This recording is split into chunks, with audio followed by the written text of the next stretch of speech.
salaamaaleykum mbokki xarit yi salaamaaleykum ñi seetaan Thiès Média salaamaaleykum waa Sénégal salaamaaleykum waa Thiès ñu ngi fii tey Thiès samedi 2 février fii ci CDEPS bu Thiès ñu fekk fi ay ndaw yu bëree bëri mat nañu suma jumul 150 jege 200 xale yu takku macha allah ñëw wuyu si ministère de la bonne gouvernance et de la protection de l'enfance ci benn séminaire bi nga xam ni yaakaar naa ni bi mooy ñeenteel yoon ba parce que bu ci njëkk mooy dañu formé waa Thiès Nord toftal ci waa Thiès Ouest toftal ci waa Thiès Est après ñu dajale leen ñoom ñëpp ñu nekk ay jeunes leaders fii ci CDEPS bi tey di samedi le 2 février pour ñu tënk li ñu jot a jàng ñu boole leen ñoom ñu dëkk Thiès Ouest Nord ak Est ñu def partage. ànd ceeg donc ministère bi comme ni ma ko waxee tout à l'heure ànd ceeg donc les directions techniques ànd ceeg le directeur de la promotion de la bonne gouvernance ànd ceeg donc le directeur de la protection de l'enfance ak le magistrat Diouf mi nga xam ne tey lépp luy violence lépp luy question juridique au niveau du ministère de la bonne gouvernance et de la protection de l'enfance moom moo ko di moom moo ko toppatoo ñu nekk ak suñu benn naataango un jeune de Thiès Moussa Mar Mbengue la tudd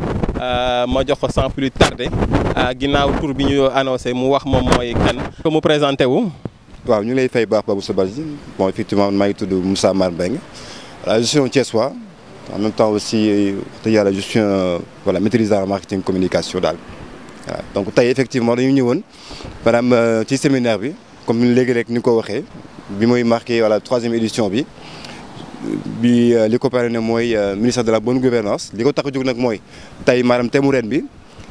sensibiliser jeunesse bi parce que tey jii képp ku ni développement képp ku ni dëkk daal maanaam ak taxawaayam man voilà je pense que war na mën a am tey jii benn jeunesse bu solide moo tax daal avec le ministère de la bonne gouvernance ñu daal di décider ren maanaam gën a ñaaxaat ndaw ñi ci maanaam li nga xamante ni moo war a nekk seen taxawaay ci dëkk. rawatina ak maanaam période élection yi nga xamante ni moom ñu jëm nii maanaam pour ñu gën cee mën a wax dëgg yàlla am pasté bu baax a baax te tam ñu xam bu baax a baax tamit xam di leen war lu jëm ci wàllum violence lu jëm aussi tamit ci li nga xamante ni moo war a indi maanaam stabilité ak équilibre ci dëkk maanaam ci période campagne yi nga xamante ni moom lañ jëmmal daal. voilà avant tout tamit mooy li ma wax léegi rek donc dañuy rafetlu d'abord action bi nga xamante ni ministère de la bonne gouvernance tey jii moo ko mené à l'encontre des jeunes bien sûr maanaam sur le plan marketing ak communication bi nga xamante ni maanaam moom lay gëstu donc surtout li may gën a insisté mooy sur le côté communication communication nag mooy ñaax maanaam bu ñu ko mënee expliquer noonu man yaakaar naa ne tey bonne gouvernance ak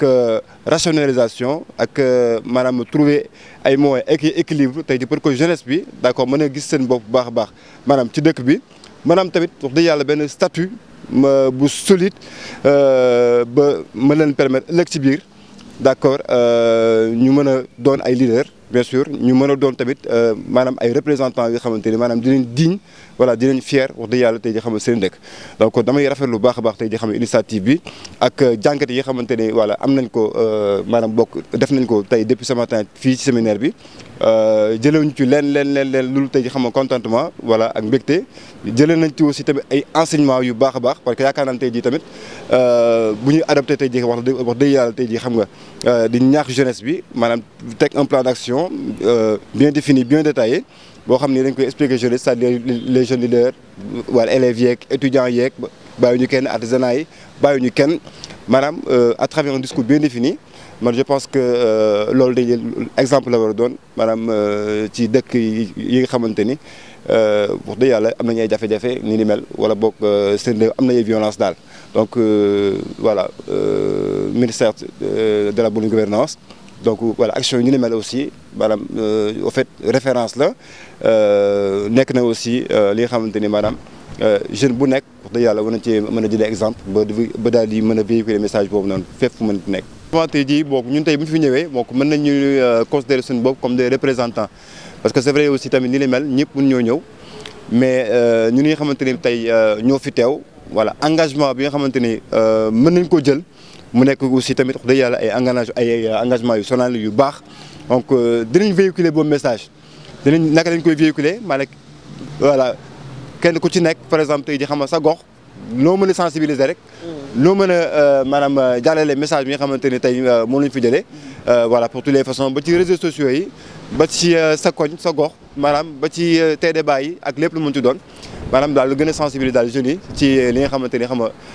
jàng nañ ko fii tey mu nekk bonne gouvernance ak aussi position bi nga xamante ni maanaam jeunesse bi war nañ ko par rapport à la violence voilà au niveau électoral maanaam ci yooyu noonu ak campagne yi ni mel yenn jafe-jafe yi nga xamante ni maanaam moom la ñuy faral di jànkuwanteel yooyu noonu daal engagement bi daal bi ñu mën a jël daal en tout cas ni ñu ko mën a tënkee daal mooy ñi nga xamante ni daal ñoo fi teew man boog personnellement sensibilisation bi ñu mën a voilà apporter c'est-à-dire mooy di soññ rek maanaam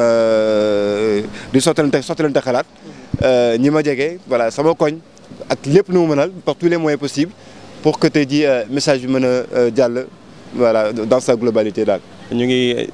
dend ak sunu kilifa muy kilifa gu mag nekk un magistrat di liggéey ministère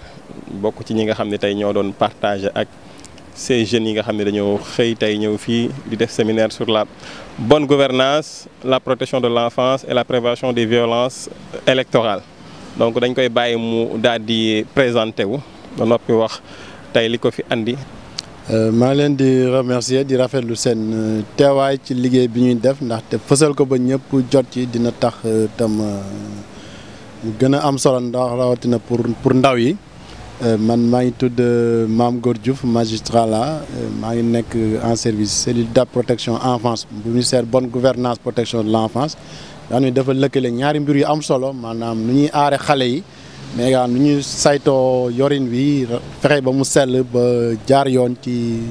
biir lépp lu nguur gi di liggéey ak ci gox yeeg gox-goxaan yi liggéey bi ñu def nag am na solo lool ndaxte madame le ministre Rahmatoulaye Guèye Diop ci boppam moo am initiative. ne nañu ñaax ndaw Sénégal yëpp ñu fexe ñu gën a xam lan mooy yorin bu sell muy bonne gouvernance ñu fexe leen xamal tamit également lan mooy seen taxawaay ci aar ak yelleefu doomu aadama rawatina xale yi. mu dolli ci ponk bu am solo boo xam ne daneen dañu fexe itam ñaax leen ci nan la ñuy moytoo maanaam fitna ay ñaawteef ci wàllu élection yi ñu jëm. xam nañ ne Sénégal même fépp ci Afrique sax rawatina ci àdduna bi souvent élection bu amee mbirum xëccoo la. xuloo ŋaayoo wax ji ñaaw violence bu ndoxatal ba ay reyante léeg-léeg da ciy am donc nag liggéey bi ñu def nag pour ñaax ndaw ñi la parce que boo jëlee ndaw ñi bokk nañ ci gën a bëri tey ci Sénégal ci population bi mais également bokk nañ ci ñuy participer ci processus électoral bi ndax nekk na ndaw yoo xam ne nii dañ nekk ci société civile mais tam nekk na ndaw ñoo xam dañ bokk ci ay partis politiques et li am solo nag mooy ñu ñaax leen xamal leen ne violence réalité ci élection la daanaka élection fu mu am violence day am mais mun nañ def suñ kéem kattan pour prévenir loolu maanaam fexe ba du am même bu mënul ñàkk itam ñu fexe xale yi ndaw ñi seen bopp ñoom ñu bañ a nekk ci biir violence boobu. et ràññee nañ dem ci élection buy am violence buy am te li ci ëpp ndaw yi soit ñoom auteur lañ maanaam ñooy def violence boobu ñooy jël xeer di sànni wala ñooy jël poing di lakk wala ñooy jamante wala même ñoom la ñuy yónni ñuy def ay ñaawteef ci meeting yi wala ci campagne yi. mais tam gis nañ ndaw itam égal li ci ëpp ay victimes lañ maanaam violence day daal ci seen kaw ñu gaañu ci ñu damm ci ñu am ci ay blessures ay fractures wala sax ñàkk ci seen bakkan gis nañ ko ci ba tàyyi mais tam ndaw yi day nekk seede témoin de violence lañ ñu fekkee ñu dégg wala ñu gis. donc te ci jàngat bi tam ci liggéey bi sax ci biir salle bi ci xale yi ñuy tàggat am na ñu ne man ci sama bopp kat ca jamono yee ci wala ci élection yële boo nekkoon naa ci ñi doon def violence ñi doon def ñaawteef. am na ci ñu bëri rawatina ay jigéen ñu ne man ci élection yi sax nekkoon naa ñoom dañ ma gaañ nekkoon naa dañ ma dóor ay grenade lacrymogène ba ma jóge fa am asthme ak yeneen am na ñu bëri tam ñu seetlu ne fekk nañ ay ñaawteef ay violence ci élection yi. donc dawee na bon loolu lu am la ñu leen ñaax nag ñu jël seen responsabilité parce que nekk ndaw warul tee nga ñàkk fayda mun nga def politique défendre sa candidat defal ko campagne mais dans le respect de l'autre seen morom ndaw yi nekk yeneen parti dans le respect des lois de la République dans le respect des institutions li am solo mooy ku nekk tànn ka la neex propagandal campagne ku la neex mais def ko ci jàmm te moo tax ñu leen di ñaax ñu góorgóorlu bañ a nangu kenn utiliser leen def leen bétail wala instrument politique mun nañ dem voter ñaax ñu voter leen mais ñu bañ a def benn violence bañ ko sooke bañ ko yaatal bañ ko également jëfee donc loolu ñu rafetlu ko lool parce que gis nañ seen bopp ci liggéey yi rafet nañ li leen fi jàngal te jël nañ engagement pour ne ñoom dinañ def kéem kattan pour que li ñu fi jàng tey ci bonne gouvernance ak prévention non violence muy valeur de solidarité valeur de paix de fraternité ñoom nee na bu ñu fi jógee dinañ ko lawal ci seen kër yi ci seen parti politique seen gox yi loolu ñu koy rafetlu ci am yaakaar ne élection yi ñu jëm dina am ci jàmm ñu tànn ki gën ci Sénégal ndaw ñi gis seen bopp ba pare continuer pour defar Sénégal defal Afrique liggéeyal àdduna bi. waaw bilan protection l'enfance du yomb def nii protection enfant dafa yaatu et ni nga ko waxee ministère bonne gouvernance protection l'enfant daf ci am pàcc bu rëy mu lépp lu jëm ci doxal politique bi ak aar xale yi rawatina ñi gën a sooxe wala ñi gën a nekk ci jafe-jafe alors et tey ministère bi jël na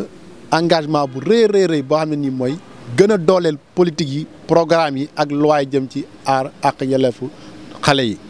li ci gën a fës ci programme ci wàllu loi yi tey ñi ngi jëm ci code de l'enfant maanaam lépp luy wàllu loi wala texte ci yoon ci Sénégal ñu bëgg ko tënk ci benn bataaxal ma ni dinañ ci tënk lépp ba pare gën ko doole pour gën a aar xale yooyu liggéey boobu ci ministère bi ak yeneen kuréelu état ministère justice liggéey nañ ko ba projet bi sotti na dinañ ko war a jébal autorité ci ay jamono ginnaaw bu ñu ko partagé ba ñëpp joxe seen xalaat beneen fànn bi am solo mooy ministère bi mi ngi yëngu également pour dooleel kuréel yi nga xam ne ñi ngi yëngu ci àq ak yelleefu xale yi mais surtout gën a yaatal ubbi ay buntam jëmale ko ci yëngu ci wàllu daara yi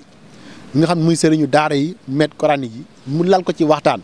li nga wax muy retrait des enfants de la rue président bi moo joxe instruction ne war nañ fexe ba xale yëpp jóge ci mbedd bi ñu def ci ay jéego mais gis ba léegi ñu ngi ci taxaw ci mbedd bi ministre bi nag li mu indi ci lu bees ci ñett fànn la benn bi mooy xale yi dañoo vulnérable maanaam vraiment xamuñu mënuñu ni ñu leen di jëlee dafa war a dëppoo ak seen dignité dafa war a rafet waruñu leen tiital ba tax na tey bu ñuy dem di jëlee xale ci mbedd bi du auto police mooy taxaw du ay policiers ñooy taxaw ay oto yu ordinaire banalisé ak ay agents yu civilu ñooy dem waxtaan ak xale yi fekk leen fa ñu leen war a def bu ñu leen war a jëlee ñu jëlee foofu. beneen innovation mooy dañuy lëkkaloo ak fédération nationale des associations de maîtres coraniques bi nga xam ne am na ay kuréel ci fépp Sénégal ministre bi recevoir yi waxtaan ak ñoom ba ñu d'accord ñoom ne xale bu ñu jëlee ci mbedd bi mbedd bu seen place mais pour mu continuer jàngam ñoom volontaire nañ lëkkoo ministère mu leen di jox ay ndimbal. ñoom ñuy jël xale yooyu pour ñu continuer seen jàng alxuraan ci daara yu mucc ayib yoo xam ne ni dañ ko ànd ak ñoom saytu ko gis ne ñii daara yu mucc ayib la. beneen ponk bi am solo mooy tey xale bu ñuy jëlee ci mbedd bi bala ñu laa yóbbu dañuy woo say waajur police ñu jël engagement ne xale bii que tey bu jëlee ci mbedd bi dinañ def kéem kàttan ba du fa delloote ñu wax leen ne lii lu yoon dàq la te boo ko defatee seen jàpp xaj na ci ñu signé engagé wu bala jël xale bi leen ko delloo. bu leen ne amuñu matuwaay pour téye xale boobu ñu jël xale bi yóbbu ko centre Gindi ba nga xam ne ministre bi daf ko gën a doolee gën ko defaraat wala ñu yóbbu ci maître coranique yi wala ci yeneen këru diine yoo xam ne nangu nañ tey jël xale yooyu. donc liggéey boobu nag tey tax na opération yi duñ ko def ci télé bi du spectacle dañ koy def tous les jours di ko def régulièrement te fexe xale bu ñu jëlee ci mbedd bi du dellu donc loolu programme bu rëy la ministre bi dox tous les jours mais tam ñu ciy lëkkaloo ak bitim réew. ñi xale yi ndax am na jógee Gambie am na Guinée Bissau am na jógee sax ba Niger ñu ciy lëkkaloo di leen delloo régulièrement di ci lëkkaloo ak autorité yooyu ak bi nga xam ne organisation mooy raw muy société civile. donc liggéey boobu mi ngi continuer te ministère bi tëgg na programme bu rëy itam pour que 2019 ñu gën ko lawal gën ko yaatal ba yam ci Dakar rek mais dem ci région yëpp ba fii ak jamono duñ gisati xale ci mbedd bi mais xale bu ñu jëlee ci mbedd mu continuer jàng nekk ci famille wala nekk ci daara bu mucc ayib. donc loolu programme bu rëy la buy continuer te ministère itam engagé na service yëpp depuis ñaari weer ñi ngi def bilan bi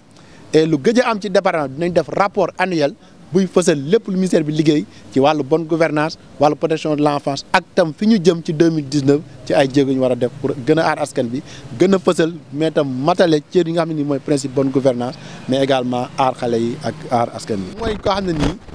mi ngi def taxawaay bi war ci askan bi di assurer également li nga xam ne nii mooy àq yelleefam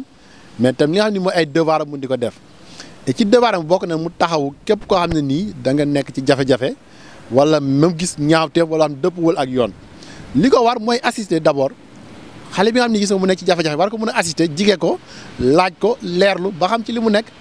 bu nekkul lu wóor wala lu bon ci moom mais xale boobu nekk na xale bu nekk en danger dañ ko war a signaler lëkkaloo ak kuréel yi nga xam ne nii ñoom la yoon sas ñuy encadrer xale donc képp gis xale bu nekk en danger da nga ko war a signaler mën nga dem signaler ko ci service compétent yi ministère yi am na ay service bu dee au niveau national centre Gindi am na numéro yu wax numéro 116 muy la ligne verte xale bu nekk en danger wala en situation de maltraitance boo woo dégg ni dinañ la wuyu teg la ci yoon wax la fa ngay dem pour yóbbu ko fa wala ñu wax la nga indi ko gindi bu dee ni da nga nekk Dakar. bu dee ci région yi muy Thiès muy feneen am na service départementaux protection enfance am na service développement communautaire mun nga lëkkaloo ak ñoom ñu toppatoo xale boobu mais mieux ci politique bu bees bi état bi lal muy stratégie nationale de protection de l'enfance dañu lal ay kuréel ci département boo dem Thiès am na ko ñu am fa comité départemental de protection de l'enfance maanaam kuréel boo xam ne nii préfet moo ko jiite kuréelu service état yëpp nekk fa waa éducation waa santé waa justice waa protection ñoom AEMO yëpp ña nga fa société civile bi nekk fa association yi nekk fa mairie bi nekk fa xale yi sax war nañ ci bokk donc cas bu am ci wàllu protection bu ñu ko yóbboo dañ koy waxtaanee et li am solo mooy dañuy wax li ñuy wax approche inclusive approche holistique maanaam ku nekk ca fa nga am xarañ ak fa nga am mission ca ngay indi sa wàll